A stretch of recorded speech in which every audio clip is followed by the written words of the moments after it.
está, que colheita gloriosa não será. Jovem, desperta, faz-te pronto e alerta, poucos dias são que restam para o cercado.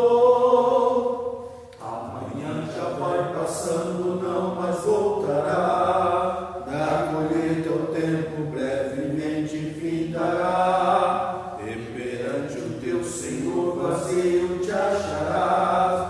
Jovem, jovem, obedece já. Vem ver os campos brancos já estão, aguardando os braços que os cegarão. Jovem, desperta, faz-te pronto e alerta, queiras logo responderes, vim aqui, Senhor. Olha que a seara bem madura está, que colheita gloriosa não será. Jovem, desperta, faz-te pronto e alerta, poucos dias são que restam para o cercado.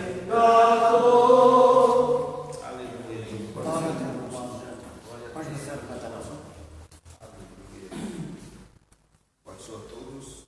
Amém. Hoje é a lição de número 2.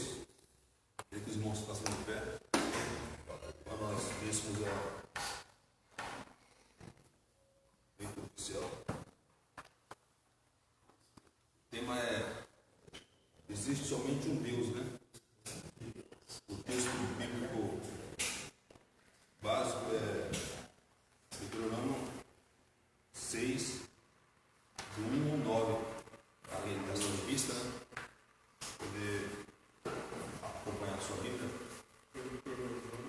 Deuteronômio, capítulo 6, versículo 1 ao 9. Né? O primeiro mandamento: existe somente um Deus. Eu leio o versículo e os irmãos vão lendo alternando comigo, tá bom? Este, pois, são os mandamentos, os estatutos e os juízos que mandou o Senhor, o vosso Deus, para se vos ensinar, para que os fizesses na terra o que passais a possuir. Para que não ao Senhor teu Deus guarde todos os teus estatutos e mandamentos que eu te ordeno, tu e teu filho todos os dias da tua vida, e que teus dias sejam prolongados. Ouve, pois, ó Israel, e atenta que os guarde, para que bem te suceda e muito te multipliques, como te disse o Senhor Deus de teus pais, na terra que mana leite e mel. Ouve, ó Israel, o vosso Deus é o único Senhor. Amarás, pois, o Senhor teu Deus de todo o teu coração e de toda a tua alma e de todo o teu poder. Essas palavras que hoje te ordeno estarão no teu coração.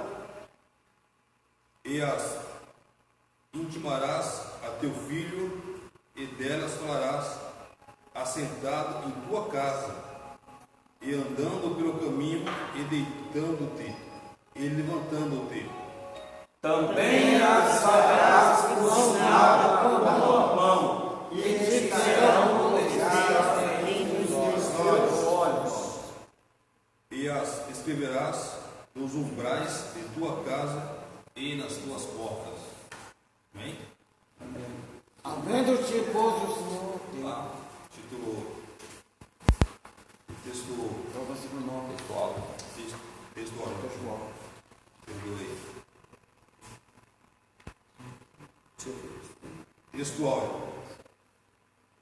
Não farás para ti imagem de escultura, nem alguma semelhança do que há em cima dos céus, nem embaixo da terra, nem nas águas debaixo da terra. Êxodo capítulo 20, versículo 4. pastor poder estar orando pelo nosso Tá.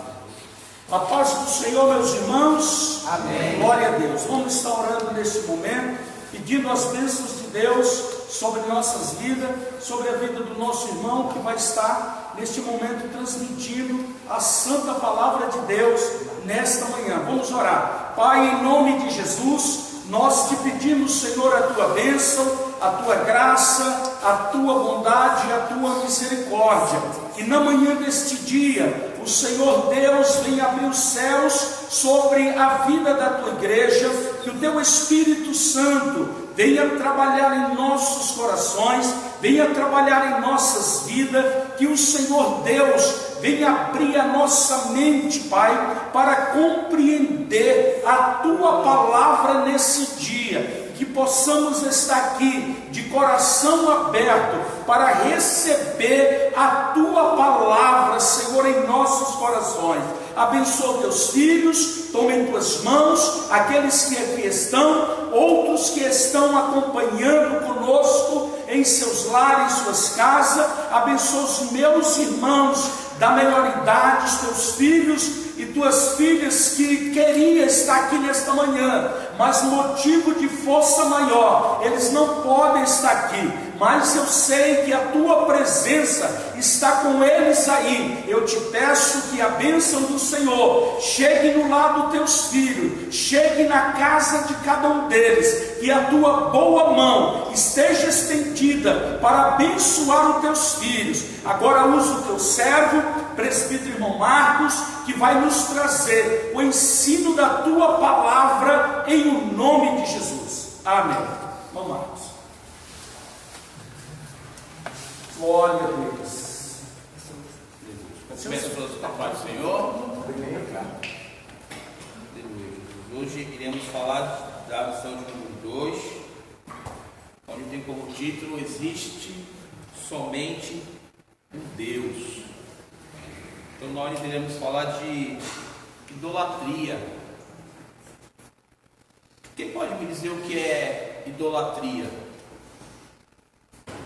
Alguém tem ideia do que é idolatria? Você idolatrar alguma coisa, idolatrar? Quem pode me dizer o que é idolatria? Uma ideia? Irmão Miguel?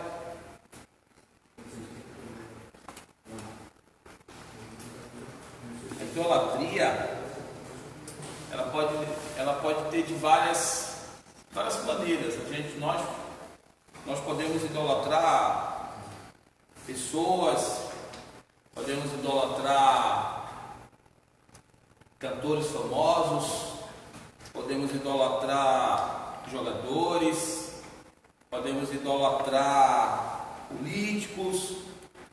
Tem vários tipos de idolatria que nós, muitas vezes, povo do mundo, muitas vezes até nós mesmos, evangélicos, temos. Idolatria é quando se coloca algo no lugar daquele que tinha que estar lá, algo que nós estivéssemos trocando de lugar. Em vez de Deus, nós idolatrarmos a Deus, idolatrarmos a Ele, que é o único Deus, nós muitas vezes trocamos Deus por qualquer outros motivos, qualquer outras pessoas, qualquer outras idolatrias. E lendo aqui na lição, já na palavra introdutória, diz que Deus é autossuficiente. Ele quer um relacionamento conosco. Ele quer um envolvimento com a gente. Antes do pecado entrar no mundo, Deus tinha um relacionamento com Adão, tinha um relacionamento com Eva. Imagina toda no final da tarde, Deus vir e procurar Adão, perguntar para Adão: o que foi que você fez hoje? Qual foi a área do Éden que você passeou? E o homem ele tinha essa liberdade. O homem ele tinha esse acesso com Deus. Ele tinha esse relacionamento com Deus todo todo dia, toda tarde. Deus vinha e se apresentava para Adão: estou aqui, Adão, pode se relacionar comigo, pode conversar comigo, pode ter um diálogo comigo, que eu estou aqui. E com o pecado de Eva, com o pecado de Adão, quebrou-se esse relacionamento do Éden e vieram para esse mundo. E dada a sua importância e inestimável autoridade, Deus estabelece os termos dessa relação, uma linha divisória entre Ele e nós, seres humanos.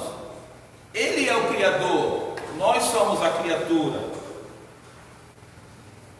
Estabeleceu uma hierarquia, seguisse os outros itens do contrato, que é impossível, por ele chamado de mandamentos. Aí sabemos que o povo, o Egito, 430 anos preso, 430 anos à mercê do Egito, e Deus tinha dado uma promessa. Tudo que Deus promete, Ele cumpre no tempo certo, na hora certa, da maneira dele. E Deus tinha dado essa promessa a Moisés, que iria libertar o povo. Levantou Moisés como libertador deste povo. Moisés foi diante de Faraó e disse que Deus iria libertar aquele povo. Disse que Deus deu uma ordem para que Faraó libertasse aquele povo, porque chegou aos ouvidos do Senhor o clamor do povo.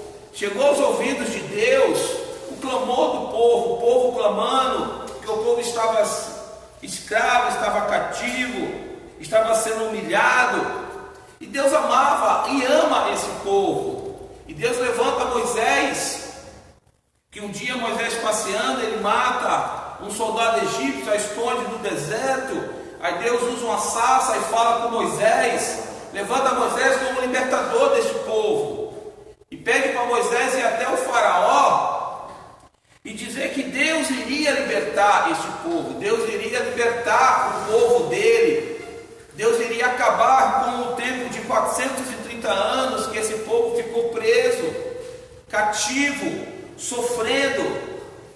E se você vê aí no item 1.1, onde está escrito desafio de Faraó, quando Moisés e Arão chegam até Faraó, e fala assim, o que tinha uma ordem de Deus, que deixasse os hebreus saírem do Egito. Recebeu como resposta, está lá em Êxodo capítulo 5, versículo 2. E Faraó ouvindo isso, essas palavras de Moisés e Arão, Faraó duvida: quem é o Senhor? Quem é esse Deus que dá ordem para me libertar vocês? Quem é esse Deus? Não conheço esse Deus, não sei quem é esse Deus que os hebreus seguem. Como é que eu vou libertar vocês com a ordem de um Deus que eu não conheço? Nós servimos vários deuses. O povo do Egito, ele tinha aproximadamente, mais ou menos, mais de 1000 deuses, desde o nascimento de uma pessoa até a sua morte, era direcionada por deuses. E Moisés e Arão, vendo essa resposta do Faraó, eles voltam e vão falar com Deus. E perante essa resposta de Faraó, que deu: quem é o Senhor, cuja voz eu ouvirei para deixar ir Israel? Não conheço o Senhor, nem tampouco deixarei ir Israel. Então Faraó, ele se opõe contra a ordem de Deus. Faraó, ele se coloca entre Deus e a libertação do seu povo, por ele não conhecer o Deus de Israel, porque o povo do Egito só servia os outros deuses deles, vários deuses. E aí vem a resposta de Deus. Deus, quando ele faz uma promessa para nós, ou quando ele faz uma promessa para alguém, no tempo certo, no dia certo, ela vai acontecer. Como eu já disse aqui, Deus, ele fez uma promessa para o povo de Israel. Vou libertar vocês, porque o clamor de vocês chegou até o meu ouvido. E Faraó, recebendo essa ordem, ele não acatou essa ordem, porque Faraó, ele era como o todo-poderoso daquela época da terra do Egito. Era ele, e abaixo dele mais ninguém. Então, ele se colocava como todo-poderoso, como soberano. Ele se colocava como o dono de tudo. Todas as ordens saíam por ele, todas as falas tinham que vir dele. E Faraó, quando ficou sabendo, ele não aceitou perder aquele povo que trabalhava para ele, perder aquele povo que ele explorava. Mas Deus tinha feito uma promessa. Deus tinha feito uma promessa a um homem, uma promessa que libertaria o seu povo. E como resposta de Deus pela negação de Faraó, porque não conhecia a Deus e se tentou colocar mais poderoso do que Deus. Posso imaginar Faraó dizendo: não, nossos deuses nos protegerá. Maior de todos são os nossos deuses. Maior de todos são os nossos poderosos deuses. Não conhece esse Deus de Abraão. E como resposta, em cima da sua negação, Deus começa a enviar as pragas para o povo do Egito. Mas as pragas, todas elas eram direcionadas para desmascarar os deuses egípcios. Para desmascarar aqueles deuses que eles tanto idolatravam. Aqueles deuses que eles colocavam tudo guiado por cima deles. Aqueles deuses que eles tinham como uma direção da vida deles. Aqueles deuses que eles tinham como todo-poderoso. Iriam fazer alguma coisa, vamos consultar os nossos deuses. Iriam fazer outra, vamos consultar os nossos deuses. E Deus começou a mandar suas pragas. E a primeira praga, onde está no item 1.2, a resposta de Deus, não haveria a menor possibilidade de Faraó ficar sem uma resposta da parte de Deus. Aí Deus vem com 10 pragas. A primeira praga foi a praga do Nilo, aonde os egípcios tinham a deusa Ísis como a deusa do Nilo. Toda vez que eles iriam fazer uma plantação, eles pegavam a água do rio Nilo, que a deusa Íris, e aguava todas as suas plantações, dizendo que aquela água abençoada por Ísis iria prosperar nas suas colheitas. Mas Deus manda a praga que transforma o rio do Nilo, desde a sua nascente até a sua foz, em sangue, desmascarando a deusa Íris, mostrando para o povo egito que a Íris, em que eles tantos idolatravam, essa deusa que eles tanto idolatravam pelo rio, que era o principal daquela época, o rio onde eles tiravam todo o seu abastecimento. E Deus vai lá, manda a praga, transformando o rio Nilo em sangue, desmascarando a deusa do rio Nilo deles, mostrando para eles que a deusa não tem poder nenhum sobre Deus, que Deus deu ordem para que transformou a água do Nilo em sangue. E eles clamaram a Deus a eles e nada aconteceu. Vamos abrir nossa Bíblia lá no livro de Êxodo, capítulo 15. Êxodo capítulo 7, versículo 15 e 18. Aleluia, Jesus. Êxodo capítulo 7, versículo 15 ao versículo 18.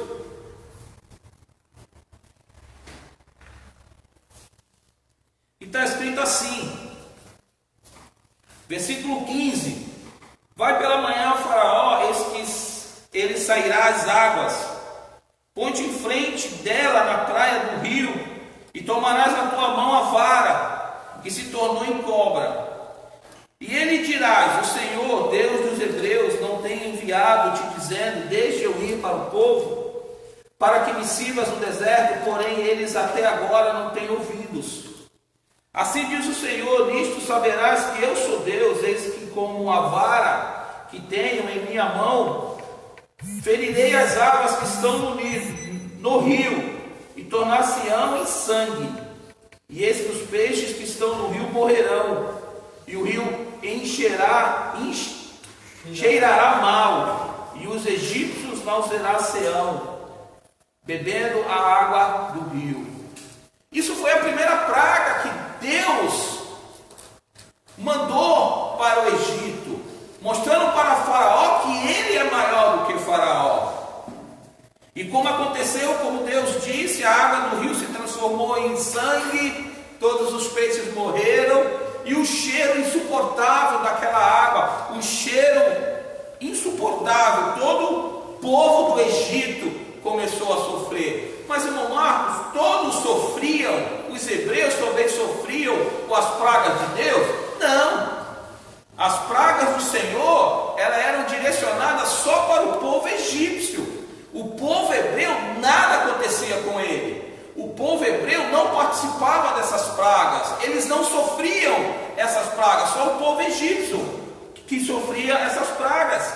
Aí vem a segunda praga, sobre a deusa Rás, uma deusa que tinha uma cara de sapo, que é a deusa do nascimento, que tinha a cara de rã, foi confrontada com a praga das rãs. Êxodo capítulo 8, versículo 2 ao 6. Aí Deus envia outra praga ao povo egípcio, invasão de rãs. Êxodo capítulo 8, versículo 2 ao 6, está escrito assim: e se recusarás deixar ir, eis que ferirei com rã todos os teus termos, e o rio criará rãs que subirão e virão à tua casa, e ao teu dormitório, e à tua cama, e às casas dos teus servos, sobre o teu povo, e os teus fornos, e as tuas amassadeiras, e as rãs subirão sobre ti, sobre o teu povo, sobre todos os teus servos. Disse mais o Senhor a Moisés: diz Arão, estende a tua mão com a vara sobre as correntes, e sobre os rios, sobre os tanques, e faz subir rãs sobre a terra do Egito.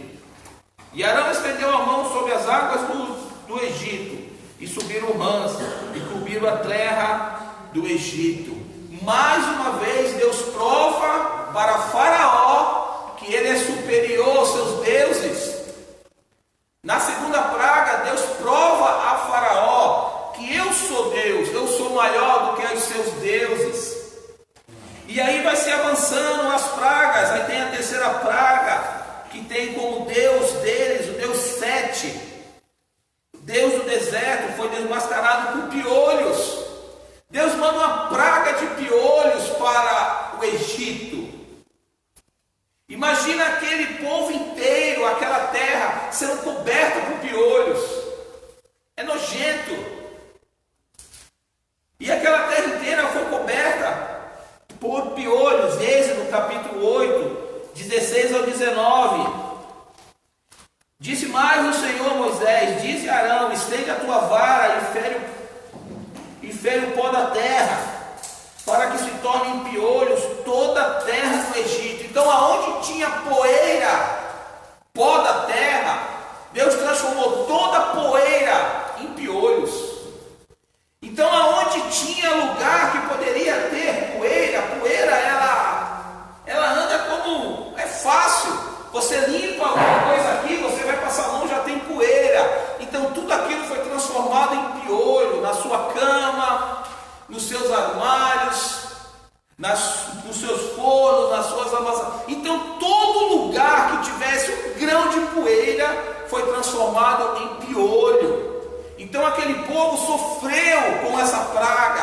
Aquele povo começou a sofrer a terceira praga, desmascarando seu Deus Sete. Mais uma vez Deus provando para o Faraó que ele é mais poderoso. E vem a quarta praga, que é o Deus Utash, simbolizado pelas moscas. Foi desmascarado novamente por Deus. Êxodo 8, 24. E o Senhor fez assim: vieram grandes enxames de mosca à casa de Faraó, a mosca dos seus servos sobre toda a terra do Egito, e a terra foi corrompida por enxames. Uma mosca, às vezes, na nossa casa já nos incomoda. Quantas vezes a gente está lá, vem aquela mosca. Imagina um enxame de moscas, uma nuvem de moscas. Imagina esse lugar inteiro sendo coberto por moscas. Quão incômodo é aquilo, quão incomodado o povo se sentiu com aquilo, o povo do Egito. Desmascarando Deus novamente, desmascarando outro Deus egípcio. Interessante que as moscas, no livro de Isaías, ele cita muito sobre as moscas. Ele cita muito. Vamos abrir lá em Isaías 51:6. Um dos versículos que ele cita sobre as moscas. Isaías capítulo 51, versículo 6. Muito forte esse versículo. Que está escrito assim, acharam? Que está escrito assim, Isaías 51, versículo 6. Levantei os olhos para o céu e olhei para a terra de baixo, porque os céus desaparecerão como uma fumaça, e a terra se envelhecerá como uma veste, e os seus moradores morrerão como mosquitos, mas a minha salvação durará para sempre, e a minha justiça não será quebrantada. Então você vê que esse ato ele foi lembrado por muito tempo na terra do Egito. Muito tempo o povo se lembrou desse ato que foi muito forte. E aí Deus continua com as suas pragas. Aí vem o Deus Hector, que era Deus do gado, simbolizado por Apis. Hector, Deus é do gado, que tinha uma cabeça de vaca, e Apis, o Deus boi, foram ridicularizados pelo Senhor. Êxodo capítulo 9, versículo 15, vamos ler. Êxodo capítulo 9,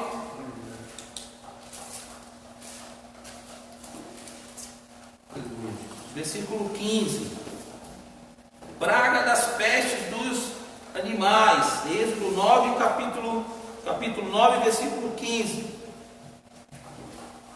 9, versículo do 1 ao 5, perdão, meu irmão, capítulo 9, versículo do 1 ao 5, está escrito assim: depois o Senhor Deus disse a Moisés: entra a Faraó e diz-lhe, assim diz o Senhor, Deus dos Hebreus, deixa ir o meu povo, para que me sirva.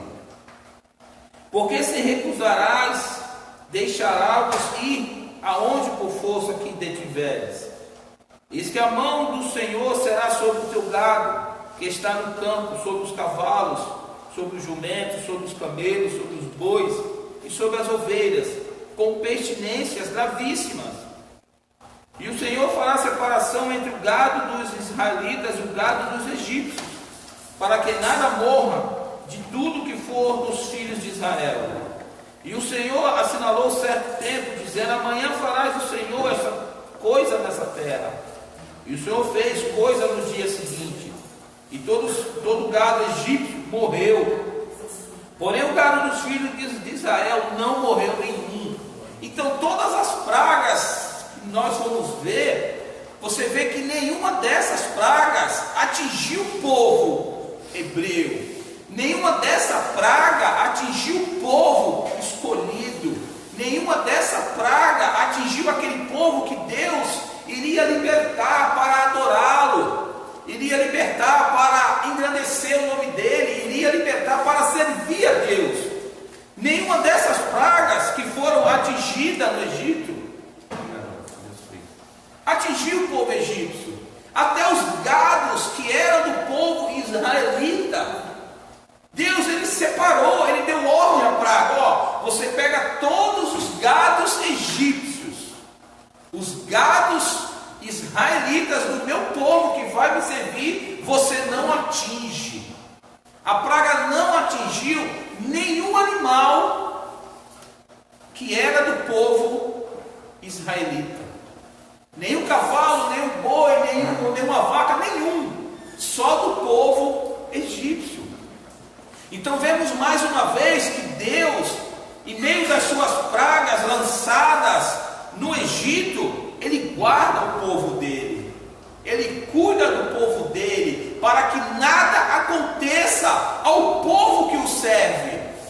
Deus a todo momento, Ele lança as pragas, mas Ele guarda o povo, seu povo. Ele guarda aquele povo que vai servir Ele guarda aquele povo que Ele ama, Ele guarda aquele povo que Ele libertou para adorá-lo. Todas as pragas Deus fez isso. E na quarta não ficou diferente. Aonde Deus avisou para Faraó que iria tocar com o pé todos os animais. E Faraó busca ao seu Deus, e mais uma vez seu Deus foi desmascarado, ridicularizado. Deus prova mais uma vez na quarta praga a Faraó que ele é maior do que Faraó, maior do que os deuses de Faraó. E mesmo assim o Faraó não se abateu ainda. Então Deus manda a próxima praga, que era o Deus da doença, da proteção dos egípcios, que era o Deus Sequemede, Deus das doenças, e Senu, Deus da peste. Não puderam proteger pessoas algumas da praga e a sarna que arrebatavam úlceras pelo corpo. Êxodo capítulo 9, versículo 8 ao 11. E Deus manda a praga das úlceras. Mais uma vez o povo clama, o povo egípcio clama ao seu Deus e nada acontece. Mais uma vez o povo egípcio clama aos seus deuses e Deus mais uma vez provando que Ele é maior do que os seus deuses. E todo o povo egípcio ele recebe úlceras, recebe peste e vários morreram. E vamos avançando. Aí Deus manda outra praga, que era em cima do deus Nut, o deus do céu, e Osíris, deus da agricultura. Não puderam proteger a terra da invasão devastadora de gafanhotos. Êxodo capítulo 10, versículo 21. Êxodo capítulo 10, versículo 21, versículo 12. Então disse o Senhor a Moisés: estende a tua mão sobre a terra do Egito, para que os gafanhotos venham sobre a terra do Egito e coma toda a erva da terra, tudo que deixou. Então Deus vai dando outra praga, mostrando para Faraó que os deuses dele não vai protegê-los. Aí vem uma nuvem de gafanhoto. O gafanhoto, ele é destruidor, irmãos. Aonde ele bate, ele destrói. Ele consegue consumir tudo em questão de horas. Imagina uma nuvem de gafanhoto. Quantos gafanhotos podem ter? Quantos? Milhares, irmãos. Milhares. E essa nuvem de gafanhoto começou a atingir toda a agricultura do povo egípcio. Essa nuvem de gafanhoto começou a atingir tudo aquilo que os egípcios plantaram. Só o que os egípcios plantaram. Mais uma vez, o que o povo hebreu, o que o povo israelita plantava, nada o atingia, só na terra do Egito. E mais uma vez, Faraó não se rende. Aí Deus vai lá no Deus Ra deles, que é o Deus Sol.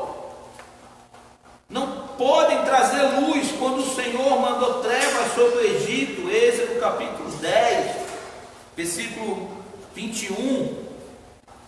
Aí Deus manda o dia, se transformou em trevas. E eles começam a clamar ao Deus Ra deles, o Deus do sol deles, o Deus que eles adoravam, o Deus que eles viam como Deus do sol, o Deus da luz. E Deus manda trevas só na terra do Egito. Toda a terra do Egito fica à noite. Toda a terra do Egito começa as trevas. Então disse o Senhor a Moisés: estende a tua mão para o céu e virás trevas sobre a terra do Egito, trevas que se apalpem. E Moisés estendeu a mão para o céu e houve trevas espessas em toda a terra do Egito por 3 dias. Não viu um ou outro, ninguém se levantava do seu lugar por 3 dias, mas todos os filhos de Israel tinham luz em suas habitações. A escuridão era tão grande que a pessoa não conseguia ver onde é que ela estava, de tão escuro que era. De vez em quando a gente está no nosso quarto, falta luz, você se levanta assustado, você não tem a direção para onde eu vou, aí acaba batendo alguma coisa. Era mais espessa do que isso. Você não conseguia nem se levantar, não sabia nem onde é que você estava. Durante 3 dias, a terra do Egito, aonde os egípcios, onde Faraó morava, onde o seu reino, ficou espessa essa nuvem, essa escuridão. Mas na casa dos israelitas, na casa que o povo iria libertar, tinha luz, tinha essa proteção.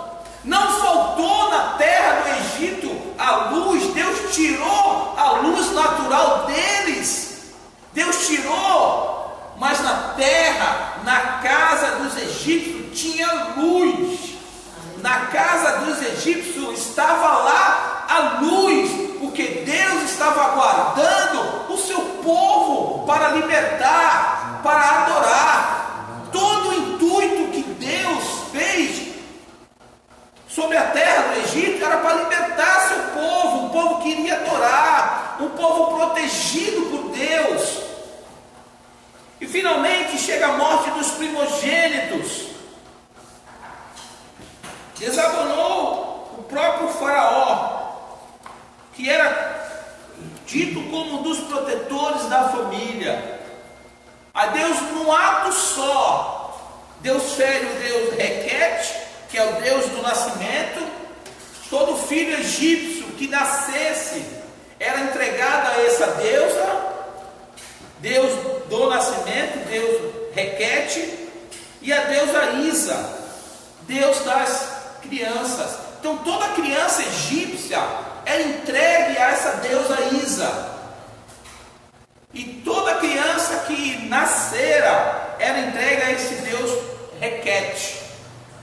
E num ato só Deus desmoraliza esses 2 deuses e desmoraliza Faraó, porque Faraó ele era visto como protetor daquele povo. Faraó era visto como o soberano daquele povo. Se eu estou precisando de alguma proteção, de alguma coisa, eu vou até Faraó, que ele vai me dar essa proteção. E Deus mostra para Faraó que ele não é nada. Ele não conseguiu proteger nem a sua casa. Nem a sua casa ele conseguiu proteger, porque Deus mandou a praga dos primogênitos. Aonde Deus chega para Moisés primeiro, fala para Moisés juntar famílias, aquelas que tiverem poucas pessoas, se junte com a outra, faça um sacrifício, pegue um bezerro, passa nos sombrados da casa o seu sangue, que vai vir o anjo da morte. Aonde ele vê a casa com aquele sinal, ele não vai entrar, porque Deus deu a ordem para o anjo da morte. No sombrar da casa que tiver o sangue, um sacrifício, aonde for espargido, você passe. E meia-noite veio o anjo da morte, passou por todo o povo israelita. Aonde passou o anjo tinha marca de sangue, ele passou, chega no Egito, começa a invadir todas as casas, começa a invadir todos os lares. E ali aquele anjo da morte começa a tirar a vida, tirar o suspiro da vida de todos os primogênitos, até o filho de Faraó. Tirou a vida, tirou o suspiro da vida. Mais uma vez Deus provando para Faraó que ele não é soberano. Mais uma vez Deus provando para Faraó que ele não tinha poder nenhum, nem de proteger a sua própria casa, nem de proteger seu próprio lar. se não for Deus para proteger nossa casa, nosso lar, nosso habitat, nossa família, vários maus atingiriam a nossa casa, irmão. Vários maus vinham sobre o nosso lar, mas Deus, Ele guarda aquele povo que Ele separou, aquele povo que Ele libertou, aquele povo que ia adorar a Deus. Ele guardou aquele povo. Nenhum dessas 10 pragas atingiu o povo israelita, nenhuma.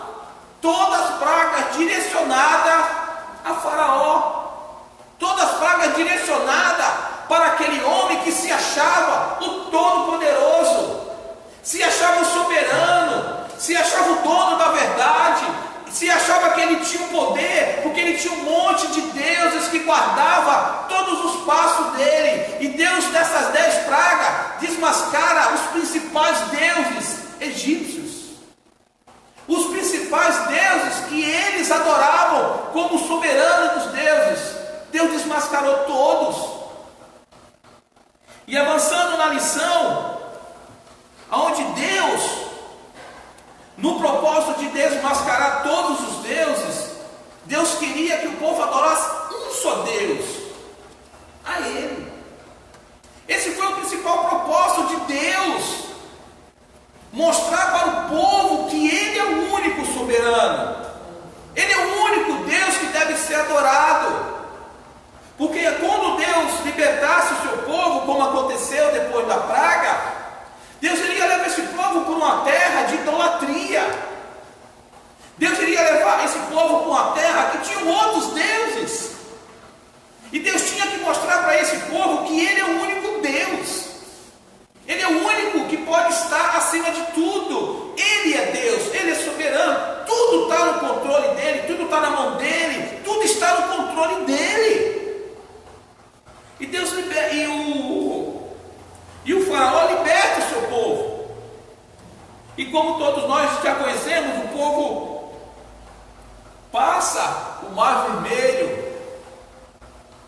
E o povo vai para uma terra onde existem vários deuses. Deus vai para a terra que emana leite e mel.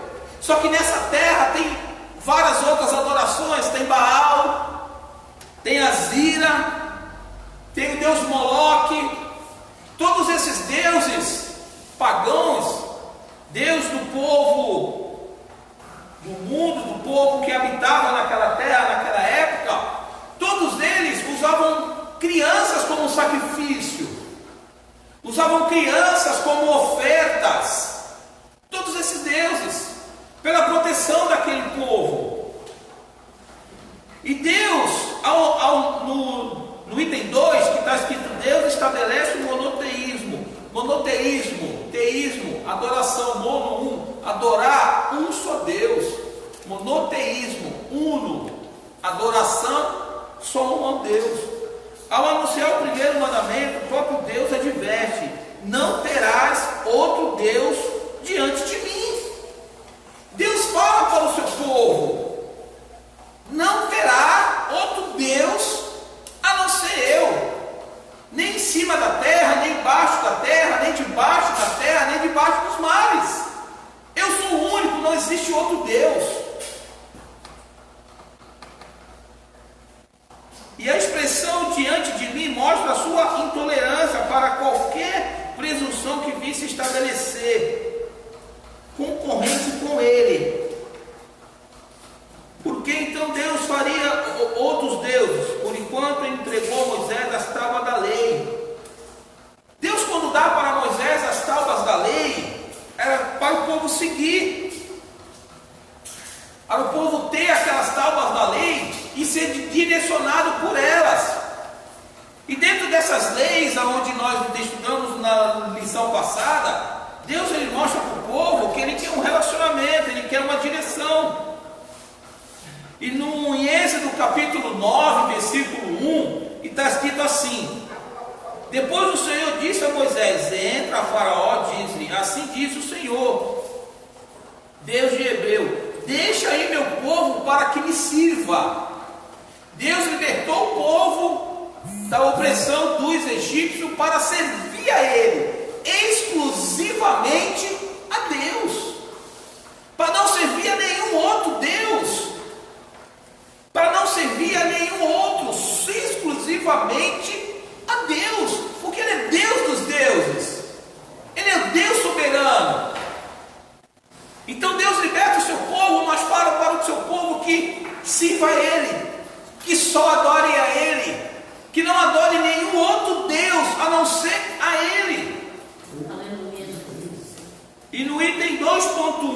executar Deus e deuses, a terra prometida para onde os hebreus se dirigiam, tinham vários devotos a Baal, a principal divindade cananeia. O principal Deus, a principal divindade que aquele povo cananeu tinha era Baal. Era o principal deles, era um Deus que tudo que eles faziam, ofereciam a Baal, tudo. E o maior exemplo que nós temos na Bíblia foi Elias, onde Elias lança um desafio. Elias lança um desafio a Acabe: junta todos os teus profetas aí, junta todos eles. Juntou-se 450 profetas de Baal, 450 de Azira. E Elias chega para eles e fala: pega 2 bezerros, mas vocês escolhem primeiro, escolhe o de vocês, e o outro deixa comigo. Aí o povo escolhe o bezerro dele, aí Elias fala: coloquem 2 altares. O Deus que responder com fogo é o verdadeiro Deus. Todos nós conhecemos a história. E eles fazem todo aquele sacrifício, colocam ali, e os deuses de Baal, os 900 profetas, começam a adorar, começam a chamar a Deus, e Elias tranquilo, Elias sossegado, no lugar dele começa a falar, grita mais alto, talvez eles não estejam ouvindo, talvez eles estejam ocupados, clama mais alto, talvez ele vai ouvir, clama mais alto, talvez ele vai escutar vocês, eles podem estar ocupados, podem ter viajado, clama, e nada aconteceu, nada aconteceu. Aí chega Elias, chega para aquele povo e fala: tragam água, e começa a jogar água no altar que Elias fez, começa a jogar água, começa a jogar água, começa a jogar água, e Elias faz um ciclo, e todo aquele ciclo ali se enche de água, e Elias se põe de joelho, e clama a Deus, ao único Deus, e vem aquele fogo do céu e consome todo o sacrifício de Elias, que Elias colocou para Deus, e ali todo mundo enxerga que é o único Deus, um único Deus. E os cananeus também cultuavam a Deus feminina da fertilidade, Azira e Astarote, e também cultuava a Deus Moloque, que por sua vez exigia sacrifício de crianças. Crianças eram sacrificadas a esse Deus Moloque. Só que todos esses deuses, eles foram desmascarados. Vamos abrir em Isaías capítulo 42, versículo 8. Aleluia, Jesus. Isaías capítulo 42, versículo 8.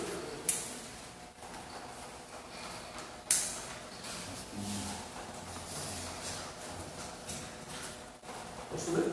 Pode, pastor. Eu sou o Senhor, este é o meu nome, a minha glória, pois a outrem não darei, nem o meu louvor às imagens de escultura. Então Deus prova para todo aquele povo, todos aqueles profetas que estavam ali, mostra para o rei Acabe que ele é o único Deus, nenhum outro pode ser adorado, nenhuma escultura com imagem tem que ser adorado, porque a glória é dele, tudo é dele, tudo ele fez, tudo está no seu controle, tudo tem que ser para ele. Então Deus mostra que ele é um Deus exclusivo, único, e Deus fez tudo isso para o povo exclusivo dele. No item 2.3, um povo exclusivo, os hebreus ganharam notoriedade na história da humanidade, pois foi por meio do Deus Criador, revelou-se um modo singular. Todas as nações da terra estavam contaminadas por crenças, mas o Deus único e verdadeiro revelou-se por meio de uma nação que se chama Santa. Por outra razão, Israel é combatida e odiada até os dias de hoje. Queria colocar um parênteses aqui rápido. Passamos pelo carnaval aí, onde todas as escolas de samba, por algum momento, ridicularizaram Jesus. Todas. Teve escola de samba do Rio que colocou Jesus como um travesti.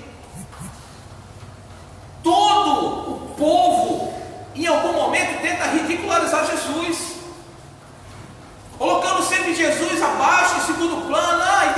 Esse Deus não existe.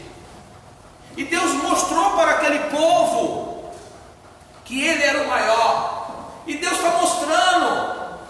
Mas quanta gente, quantas pessoas nós não conhecemos que não acreditam em Deus, não acreditam em Jesus?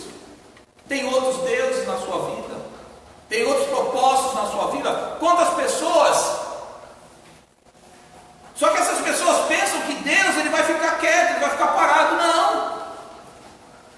Mas Ele é um Deus vingativo? Não, Ele é um Deus justo.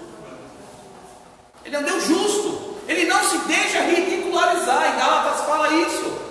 Eu acho que é Gálatas 5, 6, eu não lembro. Em Gálatas fala isso. Não se deixe ridicularizar ao nome de Jesus. Então tudo tem uma consequência. Tudo tem uma consequência. Amém? E esse povo exclusivo, por isso que Israel é odiado até hoje. Por isso que a Bíblia diz, temos que orar por Israel, porque é odiado Israel. Várias guerras vêm sobre Israel. Em Êxodo 19, capítulo 5. Êxodo 19, capítulo 19, versículos 5 e 6. Agora, pois, se diligentemente ouvires a minha voz e guardardes a minha aliança, então sereis a minha propriedade peculiar dentre todos os povos, porque toda a terra é minha, e vós me sereis um reino sacerdotal e o povo santo. Estas são as palavras que falarás aos filhos de Israel. Agora vamos abrir 1 Pedro. 1 Pedro, capítulo 2, versículo 9.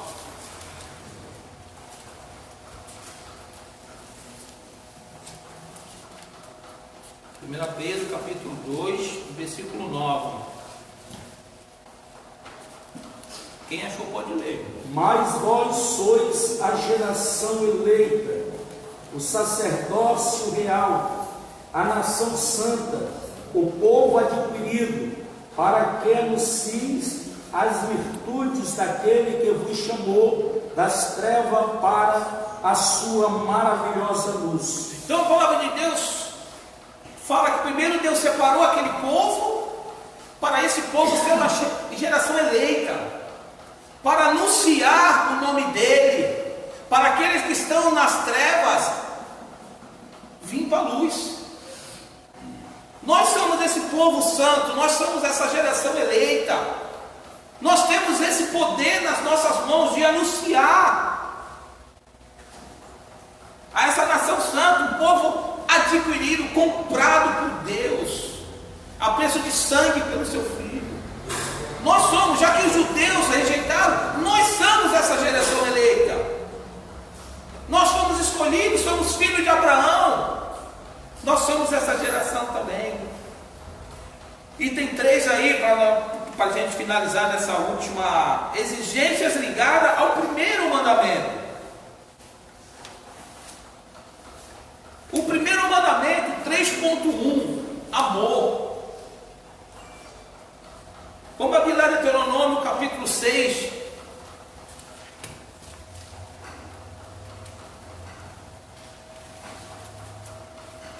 Deuteronômio capítulo 6, versículo 4. Posso ler? Pode, senhor. Ouve, Israel, o Senhor nosso Deus é o único Senhor. Até o 6, pastor, por favor. Até o 6, 4 ou 6? Isso, por favor. Amarás, pois, o Senhor teu Deus de todo o teu coração e de toda a tua alma e de todas as tuas forças. E estas palavras que hoje te ordeno estarão no teu coração. Aleluia, Jesus. No livro de Deuteronômio, cujo significado é a repetição das leis, há uma declaração que deve ser repetida em uma devoção diária aos filhos de Israel. Foi aonde a gente leu. É uma devoção, é um amor que nós temos que demonstrar para Deus todos os dias. Tudo tem que ter Deus na nossa vida. Tudo tem que ser do Senhor. Tudo. Nossas atitudes, nossa alma, tudo tem que ser dele. Pelo amor que ele tem por nós, pelo amor incondicional que ele tem por nós, pelo amor que é grande por nós. Deus ele ama, Deus ele nos ama, Deus ele não nos desampara nunca. Podemos até achar que estamos desamparados, mas quando a gente clama a Deus, ele está ali. É que o amor que ele sente por nós. E Deus fala que amarás o Senhor teu Deus de todo o teu coração. Então tudo que está dentro do teu coração tem que ser do Senhor. A Bíblia diz em Lucas que aonde está o teu coração, está o teu tesouro. Aonde está o nosso coração? Será que está em Deus? Será que o nosso coração ele está em tudo? Coração, corpo, alma, espírito, está tudo em Deus? Ou existe alguma coisa que está como barreira entre eu e Deus? Se existe alguma barreira de adoração, alguma barreira de amor, tem que ser quebrada. Porque se a Bíblia diz que eu tenho que amar ao Senhor de toda a minha alma, de todo o meu coração, eu tenho que ver o que está atrapalhando. Eu tenho que ver o que está entre esse relacionamento de pai para filho, de senhor para servo, de criador para criatura. Eu tenho que ver o que está atrapalhando esse relacionamento entre eu e Deus. E o povo para lembrar que há um somente Deus. Esse Deus é o único, deve ser amado em relação ao afeto que ele espera ter do seu povo. Ele espera esse mesmo amor que ele tem por nós, ele espera receber de nós para com ele. O mesmo cuidado que Deus tem por nós, ele espera que nós temos com ele. E uma vez eu disse, já pensou se Deus devolvesse para nós o que nós damos para ele em 24 horas? O que nós iríamos receber? O que cada um de nós iria receber em 24 horas se Deus retribuísse aquilo que nós demos para ele em 24 horas? O que nós iríamos receber? O que nós iríamos ganhar? Para pensar. Se a Bíblia diz que eu tenho que adorar ao Senhor de toda a minha alma, de todo o meu coração, em 24 horas, o que nós iríamos ganhar? De retribuição para Deus. Mas Deus não é assim. Mesmo perante as nossas falhas, mesmo perante as nossas transgressões, mesmo perante as nossas faltas, Deus nos ama. Ele tem esse amor incondicional por nós. Em 1 Coríntios, vamos abrir lá, 1 Coríntios capítulo 13. Aleluia, Jesus.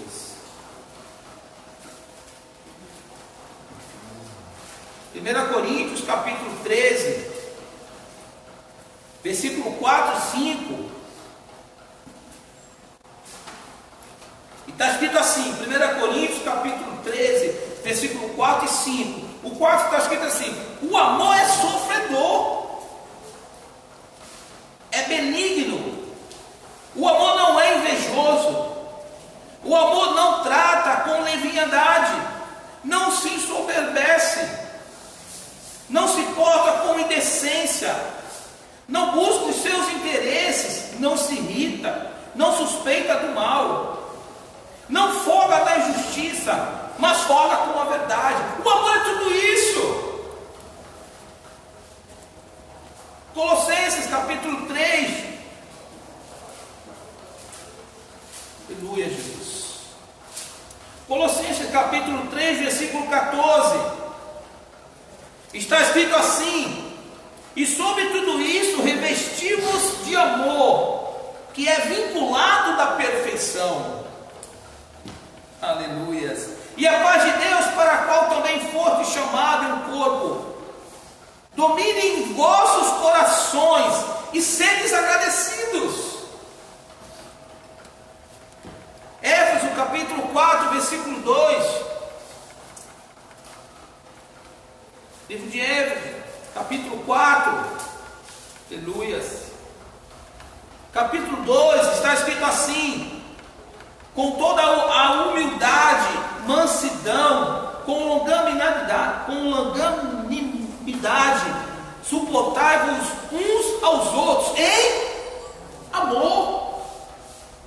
Então, tem vários outros versículos que a gente for buscar na Bíblia que vai falar de amor, de suportar, de sofrer, tudo. E o outro mandamento que Deus colocou para o povo, 3.2, o temor. O que é o temor?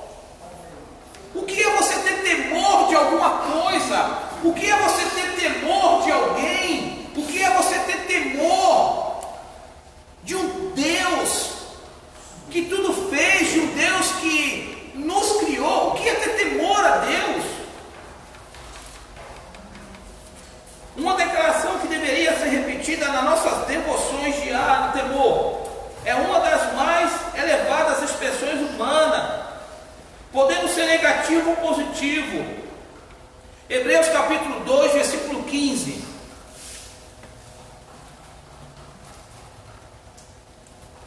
Hebreus capítulo 2, versículo 15.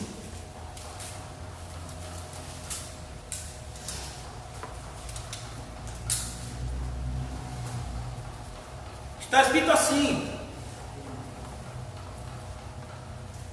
e livrasse todos os que, com medo da morte, estavam por toda a vida sujeitos à servidão.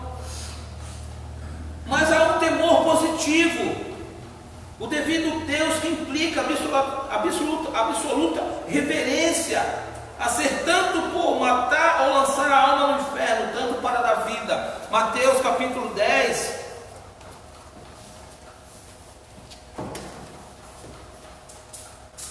Evangelho de Mateus capítulo 10.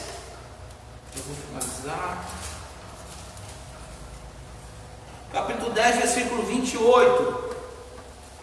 Está escrito assim: e não temais os que matam o corpo, e não pode matar a alma.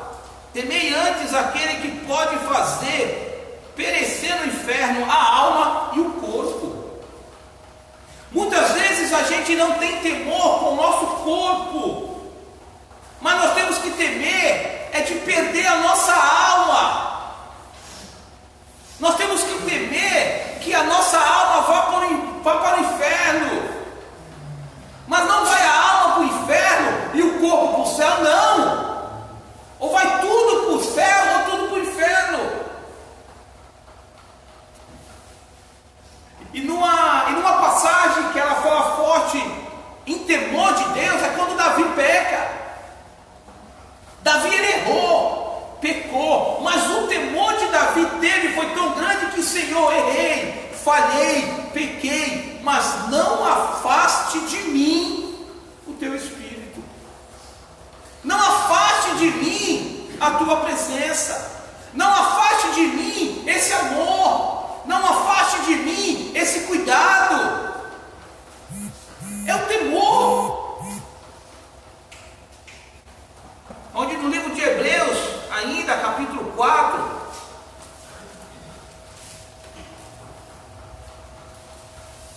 Hebreus capítulo 4, versículo 12, está escrito assim: porque a palavra de Deus é viva e eficaz, e mais penetrante do que qualquer espada de 2 gumes, penetra até a divisão da alma e do espírito, e das juntas e medulas, e é apta para discernir os pensamentos e a intenção do coração. Olha como é forte. Ela é apta de entender a intenção do coração. Muitas vezes o pecado não está no você olhar. Muitas vezes o pecado não está no que você pensar. É o que está dentro do teu coração que te faz pecar. A intenção do coração. Aqui dentro, ó. Se o amor mora aqui dentro, então nós temos que ver qual a intenção que está aqui dentro.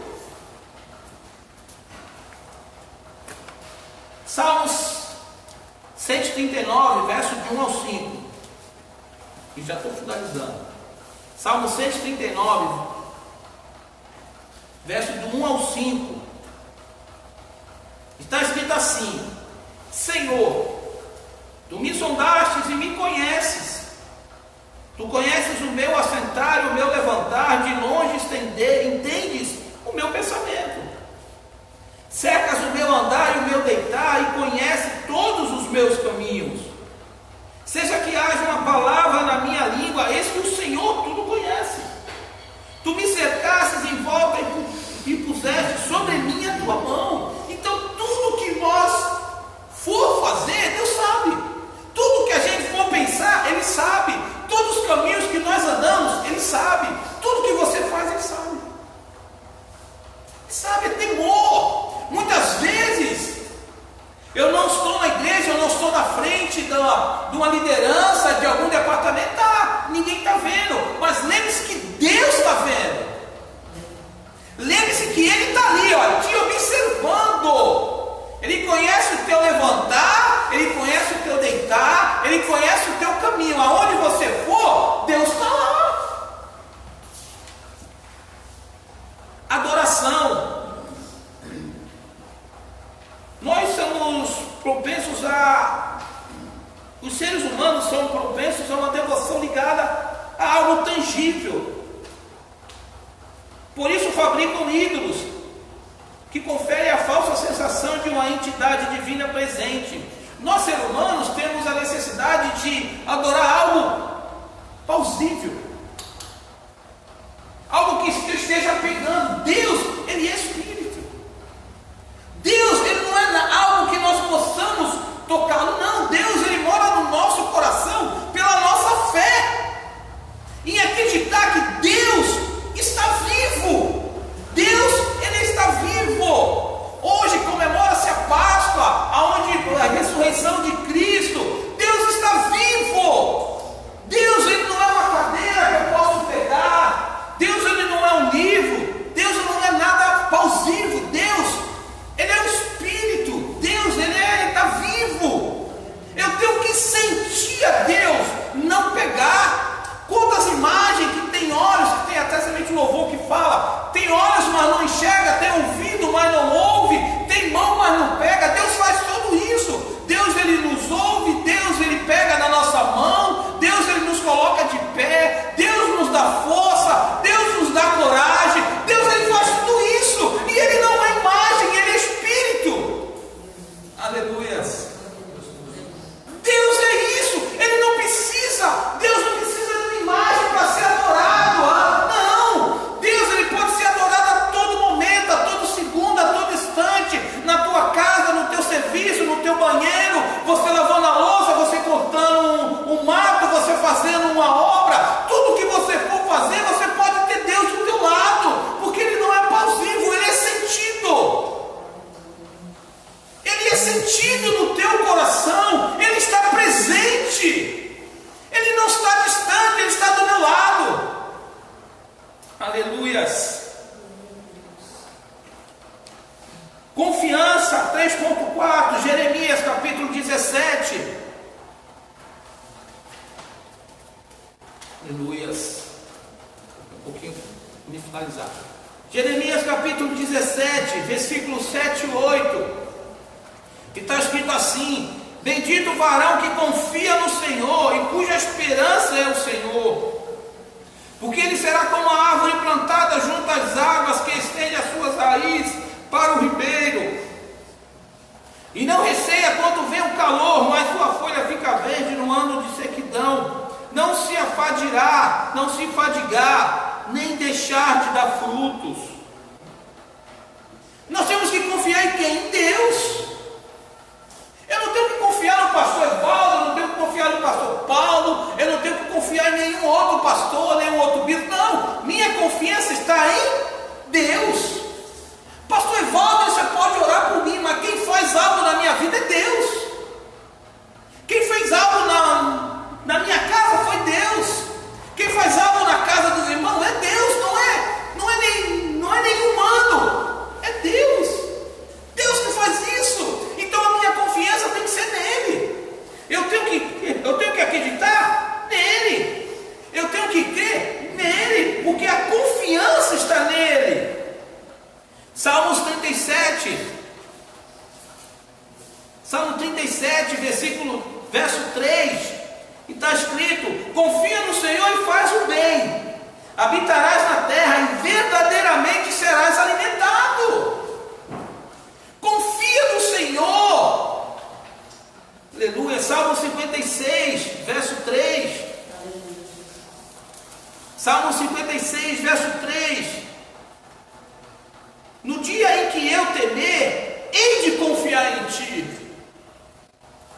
Eu tenho que ter temor, mas eu tenho que confiar em Deus, que tudo Ele pode fazer por mim, tudo Ele pode fazer pela minha casa, tudo Ele pode fazer por amor que Ele tem por mim. Basta eu confiar nele, basta eu confiar que Ele pode me guardar, basta eu confiar que Ele pode me sustentar, basta eu confiar que Ele pode fazer, Ele que faz.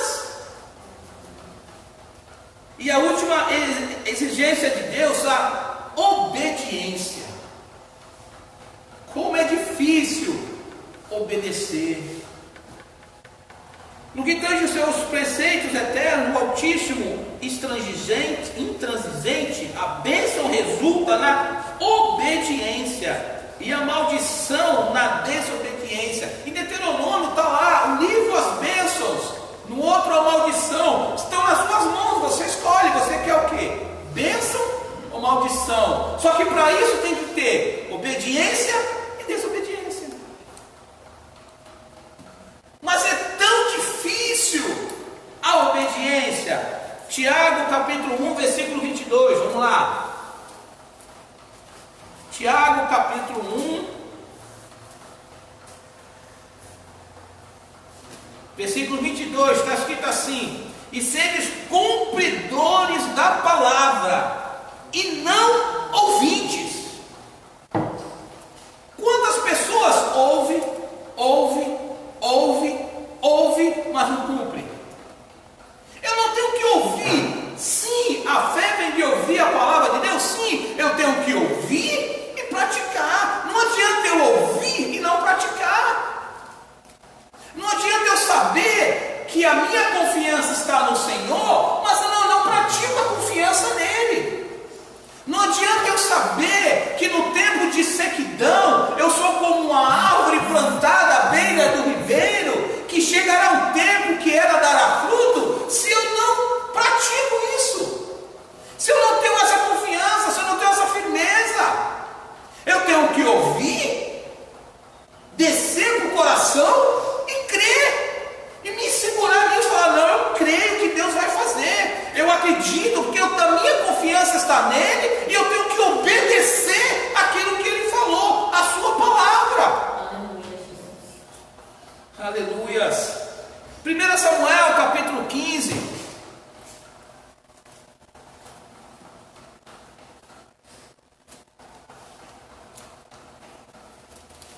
1 Samuel capítulo 15, versículo 22. Para encerrar e eu passar para o Léo. 1 Samuel capítulo 15, versículo 22, está escrito assim: Aleluias. 22. Porém Samuel disse: tem porventura o Senhor tanto prazer em holocausto e sacrifício, com que se obedeça a palavra do Senhor? Eis que obedecer é melhor do que sacrificar, e atender é melhor do que a gordura dos carneiros. Obedecer é tão difícil, mas se você não obedece, você vai pagar um sacrifício. Você vai ter uma consequência na desobediência. Vem uma consequência. Nada que eu faço em desobediência não fique impune. Desobedeceu, tem uma punidade. Existem leis, existem mandamentos que Deus colocou que nós temos que obedecer. Se eu não obedeço a esses mandamentos, vai vir uma punição, irmão Miguel. Vai vir uma punição em cima daquilo que eu não obedeci, eu desobedeci. Então a Bíblia me ensina que é melhor eu obedecer do que sacrificar.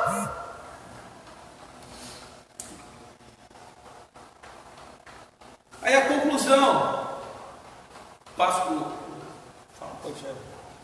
Concluindo, dificilmente uma crença politeísta são vários deuses, será coerente em seus valores éticos.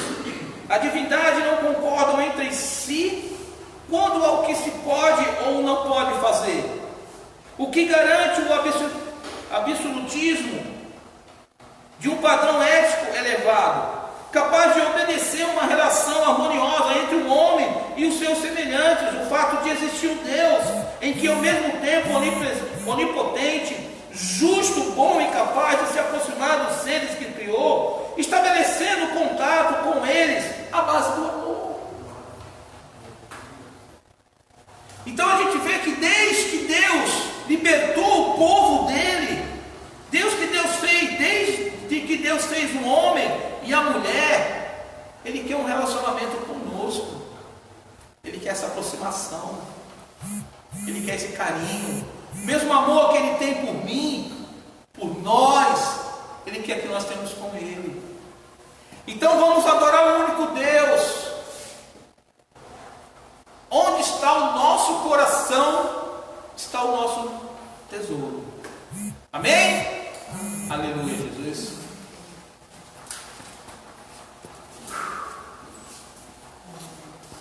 Novamente. À noite terá transmissão online também para quem está de casa, né? Esse trimestre, né? O tema é o decálogo de Deus, né? Quem não tem revestinha, por favor, me procure.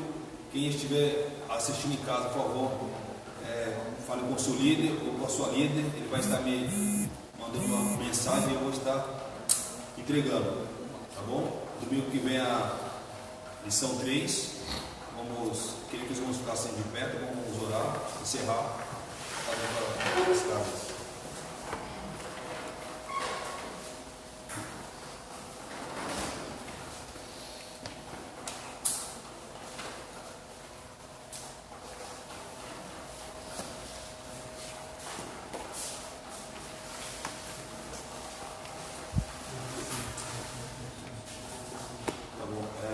Os irmãos que quiserem podem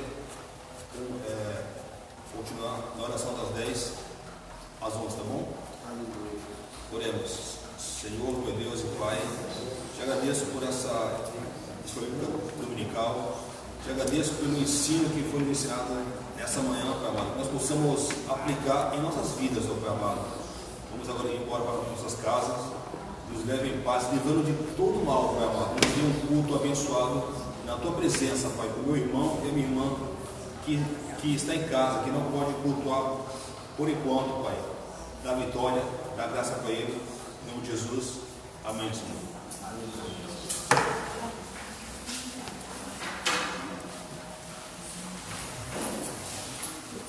Concluir, né?